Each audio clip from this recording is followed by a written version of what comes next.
micro nano education for everyone. This Friday, as we have every other Friday, we have special guests who are here to talk about their research and really give you a lens into what it means to be in STEM fields, micro nano fields, and the fields that are supported by those and that they're related to. So we're first going to have Dr. Aziz from CSU Northridge, who will do his presentation. It'll be followed by Yadong from UC Riverside, who will give his presentation as well. Okay, thank you very much, Kendrick, for the introduction. So I am an assistant professor of chemistry at California State University in Northridge, in the suburbs of LA, for those who are not familiar with the area. I am among those subcontractors who research institutions. So my work will be, or my presentation will be heavily nanomaterials. So it's completely relevant to all students who want to join in the future research university after their community college experience, and why not PhD and academia or industry after that. So this is a nice picture of our library, and usually we do our graduation ceremonies here. But why did I show this picture instead of showing the entire campus? Because the campus is very big. Actually, there is a reason, because most of you, especially who watch sci-fi movies, have seen this area.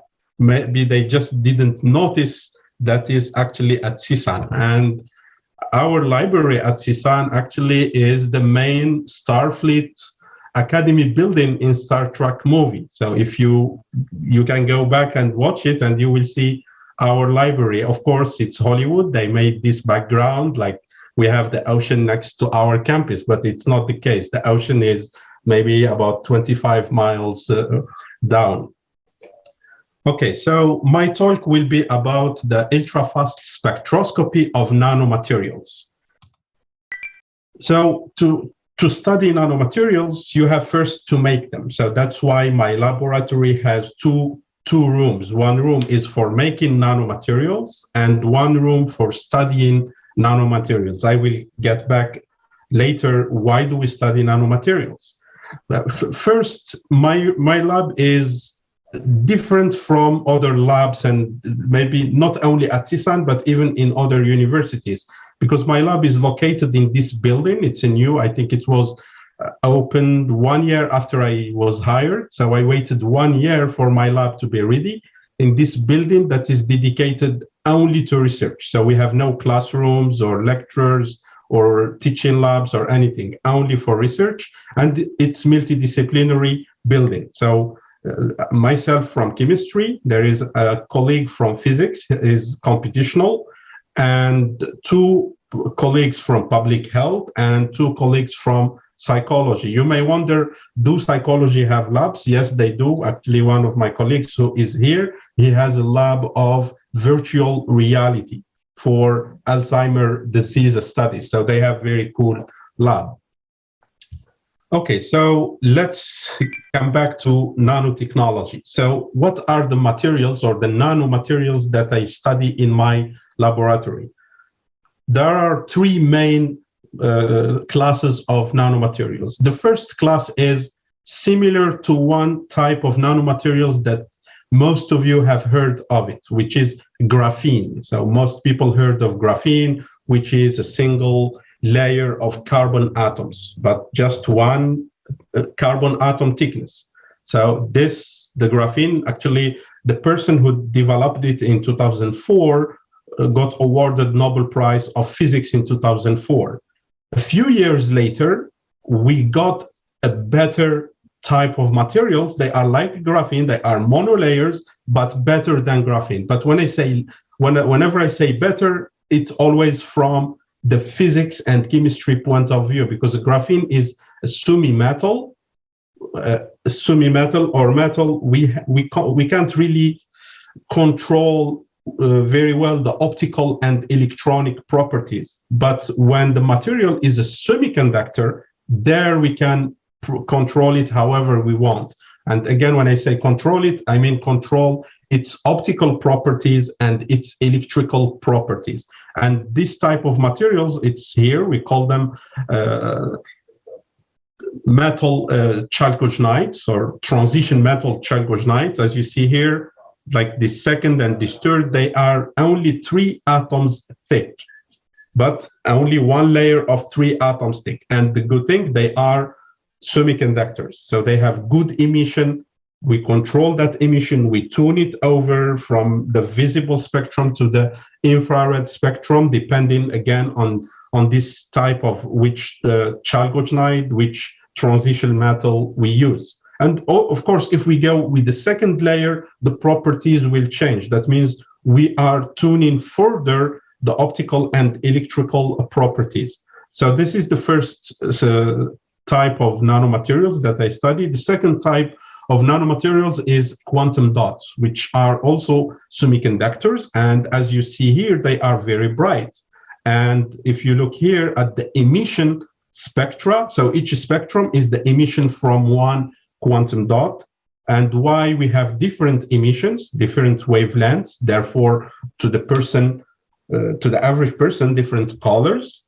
And why this is good. This is good, actually, most of you maybe now, they have bright TVs at home. What we call, if you go to the store, they tell you, this is an LED TV.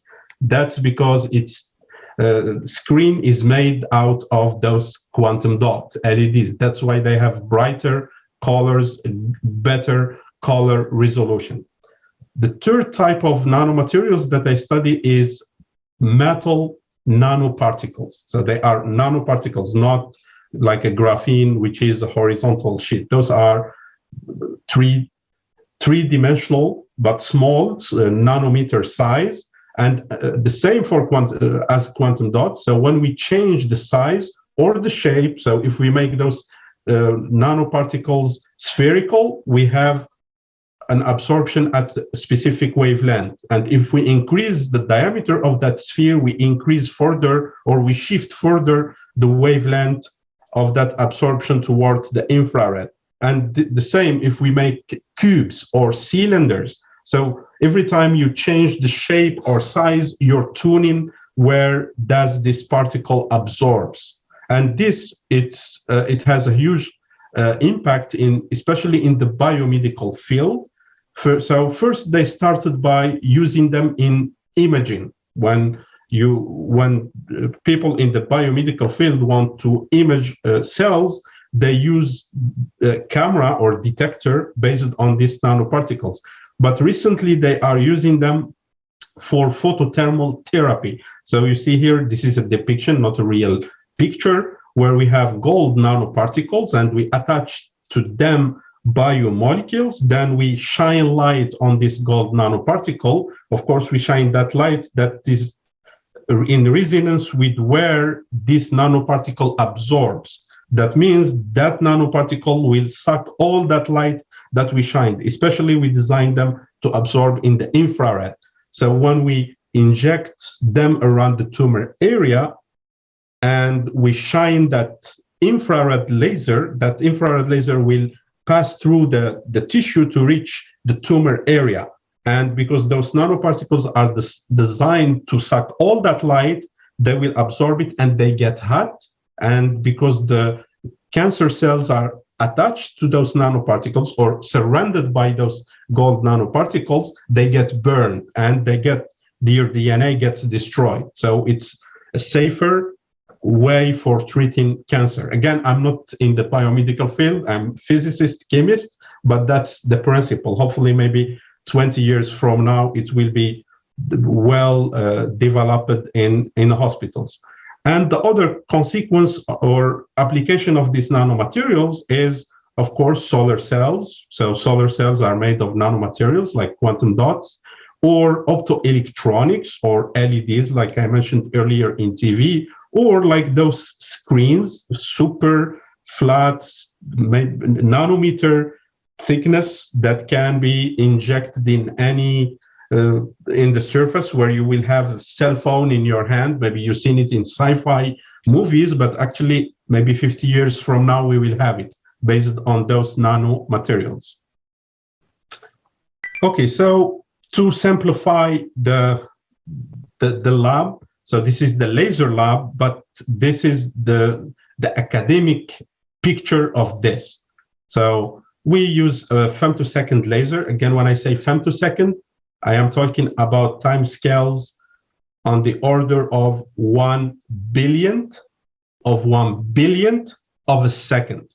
So this laser allows us to watch phenomena that happen on the order of 1/10000000th of 1/1,000,000th of a second. So that's how we do it. I will not go into the details how, but if you're interested to come to my lab, I will be happy to show you and you will learn it, and I'm sure you will enjoy it. So why do we do that? We need to understand the electronic and excitonic structures of those nanomaterials. And when we understand this, we will be able to design specific nanomaterials or combination of nanomaterials that will function in a certain way that we want it, because that certain way is good, sometimes is good for like LEDs, for bright screens, or they are good for solar cells, or they are good for detectors, fast detectors. And this layout that you see here is not valid only for nanomaterials. It's also valid to study vibrational energy of chemicals, like molecules or biomolecules, like when I was showing here. So within the same experiment, I can tune it to the visible or near infrared to look at the gold nanoparticle, and I can also tune it to the mid-infrared to look at the biomolecule, what happened to it after it got energy from the gold nanoparticle. So to show you the way or the strategy how we do our studies, that means from experiment. Remember, whenever you do an experiment, the computer or the device that give you the data doesn't tell you the conclusions. The device will give you either images or give you numbers. Then it's up to you to interpret that data and make your conclusions and convince people that actually the data that you got is has a meaning, and you may convince either industry to sponsor you or federal agencies to sponsor you, or in the future you may even develop something that you can sell to industry. They can develop it and put it into the society. So that's the main goal. So the strategy we do is we take those materials like this WS2, as I said, it's a monolayer. Here it's the AFM, atomic force microscopy. It measures usually the height, that means the thickness of this crystal. As you see, it's only 7 angstroms. That means is less than 1 nanometer. Then we can take the photoluminescence map. You may did in chemistry lab the measurement of absorption or emission, but you got only one spectrum, like here, you got spectrum like this.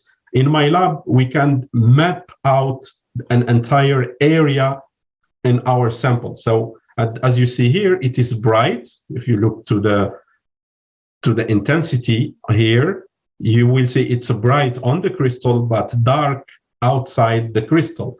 Then, for example, in this project, we put another type of nanomaterials on top of that crystal, which is perovskites. Those perovskites are new materials that are used in solar cells. So we put them on this 2D material, and we looked at the emission of the 2D material. And the emission, as you see, went down by 90%. So went from here to here. And the emission of this perovskite, the blue, went from here to here. That means from outside the crystal compared to on the crystal. On the crystal, you see it's dark. The two emissions quenched. Why did they quench? That's because there is a charge transfer. And whenever we say charge transfer, we are talking about something that is useful for photovoltaics, either for photodetectors or for solar cells. Remember, solar cells, they capture light, then they make electricity. And what is electricity? Electricity is moving electric charges. So it's the same thing here. From light, the sun in my lab is laser. That's the sun. But in real applications, the source of light is sun. So by that light, I made the charges, then I separate them. I made one positive charge in one material of this and a hybrid, and the other type of charge, negative, let's say electron, if it's transferred, it's in another material. That's how we make electricity. And we can also look at this based on a scale of femtosecond scale. So I can get this type of data where, as you see here, I have 0.1 picosecond. That means 0.1 that means 100 femtosecond. That means 100 divided by a million, multiplied by a billion of a second. So that very short time. Okay, now let me show you some just typical recent publications that were authored by my undergraduate student. So like here, Olivia, she was an undergrad student, now she graduated. So in this paper, what did we find, or what did we measure? We measured the exciton formation. Maybe in your lab, you look usually at the absorption. Or if you go even further, even if you go to Harvard chemistry, the physical chemistry 2 lab that they do in their senior year, the most advanced experiment they do maybe is lifetime decay. That means the lifetime of exciton after it is formed, how long it stays in the excited state. But here, that's not what we are doing. We are doing the time it takes to form, for that electron to form, the electron hole pair to form at the band edge of the semiconductor. So we excited that 2D material, this one, monolayer, with different energies. Then we looked after how long we will have that exciton that gives light, that when it recombines, it emits light. And we got this linear relationship. So every time we excite higher, we get longer time for the exciton to form. And we got about 500 femtosecond when we excite at 3 eV, while we get the exciton forms after only about 150 femtosecond when we excite with 2 eV. The same, now we looked like everybody does, we looked how long the exciton remains there, or how long the exciton keeps emitting light. We got this relationship that after certain excitation energy, it won't matter. Every time you will have a similar lifetime around 50 picosecond. So the entire paper is summarized in this paper. You have this 2D material. When you excite it, it takes about 500 femtoseconds for the exciton to form, and it takes 50 picoseconds for this exciton to recombine. The electron recombines with the hole and gives you a photon, and that's the emission we see. Another paper, which is about the same class of materials, but now we looked at the defects. Remember, if every time you make something in the lab, in chemistry, you will make defects. You cannot make a pure substance 100%, especially since we are talking about a solid state film. We are not talking about solution. So we looked at defects, and we concluded that the lifetime of excitons in these 2D materials actually is dominated by defects. Why defects? Because when we generate those electrons and holes, some of them, they get trapped in those defects, and they remain trapped there for longer times. And this will make the emission of that material longer. It stays longer emitting light. And we also find that even the localization, we found that most trap states are actually near the XB exciton, near this exciton, around 500 nanometer for WS2 and near 600 for WSE2. And also this paper was co-authored by two undergraduate students, this Dylan and Poya. So those are two undergraduate students. So I think this is my last slide. So first, I would like to thank the funding agencies, which this program, Pasadena City College, and also those papers, they were sponsored by NSF, Division of Materials and Research. It's a program that partners different institutions. Our institution, CSUN, was partnered with Princeton University. And also I have an ongoing project, which is with Dr. Jared Ashcroft from Pasadena City College and Yadong Yin from UC Riverside. So currently I have only 4 undergraduate students. Joey is biochemistry, Dylan for chemistry, and Marina, actually she was in Pasadena City College and transferred this semester to CSUN.